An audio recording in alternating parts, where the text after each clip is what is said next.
এরপরে প্রশ্ন হলো, প্রত্যেক ফরজ নামাজের পর হাত তুলে মুনাজাত করা হয় তা কি সঠিক? প্রত্যেক ৫ ওয়াক্ত নামাজের পরে সালাম ফিরানোর পর নবী করিম সাল্লাল্লাহু আলাইহি ওয়াসাল্লাম অনেকগুলো দোয়া, অনেকগুলো জিকির পড়তেন। প্রায় ১০-১২টা দোয়া জিকিরের কথা আমরা একটা দোয়ার কার্ডে একত্র করছি, যেগুলো প্রত্যেকটা হাদিস দ্বারা প্রমাণিত। নবী সাল্লাল্লাহু আলাইহি ওয়াসাল্লাম এগুলো পড়তেন। সেই নামাজের পরের দোয়া জিকির যা আছে ১০-১২টা সবগুলো মুখস্থ আছে যাদের, তারা একটু হাত তোলেন। আন্দাজে তুলেন না, আমি কিন্তু জিজ্ঞেস করতে পারি। মাশাআল্লাহ, নামান অল্প ২০-৫০টা হাত উঠছে এই হাজার মানুষের মধ্যে। তাহলে বোঝা গেল যে আমরা নামাজের পরে নবী করিম সাল্লাল্লাহু আলাইহি ওয়াসাল্লাম কি করতেন সেটা জানি না। দোয়া, সুন্নাত দোয়াগুলো আমাদের মুখস্থ নাই, আমলও নাই, কিন্তু নামাজের পরে সবাই মিলে একসাথে হাত তোলা এটা আমরা জানি ভালো, তাই না ভাই? নবী করিম সাল্লাল্লাহু আলাইহি ওয়াসাল্লাম সাহাবীদেরকে নিয়ে, সবাইকে নিয়ে নামাজের পরে এরকম হাত তুলছেন, সাহাবীরাও সাথে হাত তুলছেন এবং আমাদের মতো আমিন আমিন বলছেন। এটা নবী করিম সাল্লাল্লাহু আলাইহি ওয়াসাল্লামের জীবনে কোনো হাদিস থেকে পাওয়া। যদি তার জীবনে ২-১০-১২ করতেন তাহলে অন্তত হাজার হাজার হাদিসে সেটা বর্ণিত হতো। যারা আলেম তারা জানেন নবীজির জীবনের ছোট্ট একটা কাজ থুতু ফেলছেন, সেটাও বহু সাহাবীরা বর্ণনা করছে। আর সবার সামনে প্রকাশ্যে দিবালোকে মসজিদে নববীতে নামাজ পড়াইছেন। যদি তিনি এই কাজটা করতেন তাহলে কি পরিমাণ হাদিসে থাকতো যে নবীজির সাথে আমরা সবাই হাত তুলছি? একটা হাদিসও নেই। কথা কি বুঝাইতে পারছি?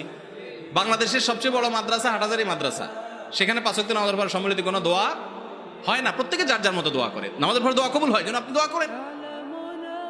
সুন্নাত দোয়া জানেন না, কিন্তু এই সম্মিলিত রূপ প্রচলিত। বিশ্ব ইজতেমায় সেখানে নাই। মক্কাতে, মদিনাতে, হারাম শরীফে আছে, কাকরাইল মসজিদে আছে, বড় বড় মাদ্রাসাগুলোতে নাই। যে মাদ্রাসায় নাই সেখান থেকে পড়ে এসে আপনি এলাকাতে করতেছেন। তাহলে আপনি শিখলেন কি, করলেন কি? মেখল মাদ্রাসায়ও নাই, অনেক বড় মাদ্রাসা নাই। আপনাকে এরকম কোনো দিয়ে গুতা দেয়, উঠা হুজুর উঠেছে, আবার ইমাম নামায় ফেলছে। হয়তো ইমামের চাওয়ার শেষ, বেচারা আজকের দিনকাল ভালো, বিশেষ কিছু চাওয়ার নাই, খুব সুখে শান্তি আছে, রোগ শোক নাই, বউ বাচ্চা সব ভালো, ফিটফাট, খাইয়া আসছে, পেটটেটো ফুল, কোনো টেনশন নাই। উনি সংক্ষেপ দোয়া করে দুনিয়া শেষ করছে।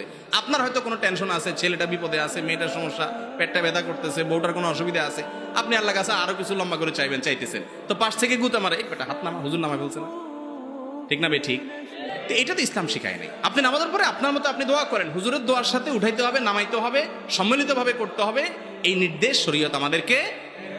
কিন্তু তাই বলে এলাকাতে দীর্ঘদিন থেকে এই মুনাজাত সম্মিলিতভাবে চলে আসছে। আপনি এখন ইমাম সাহেবের বিরুদ্ধে যুদ্ধ ঘোষণা করলেন, কমিটির বিরুদ্ধে যুদ্ধ ঘোষণা করলেন, এলাকায় হাঙ্গামা লাগাই দিলেন, এটাও করা যাবে। আপনি নিজে সুন্নতের উপর আমল করেন, আরেকজনকে সুন্নত শিখান, সুন্নত দোয়াগুলো শিখান, এগুলো মসজিদে টাঙ্গাই দেন, সুন্নতের আমল করেন, ইনশাআল্লাহ সুন্নত জিন্দা হবে। কথা কি বুঝাতে পারছি? মানুষকে ধীরে ধীরে বোঝাতে হবে। এবং গন্ডগোল ফাসাদ করা, এটা গন্ডগোল ফাসাদ করা জায়েজ নাই।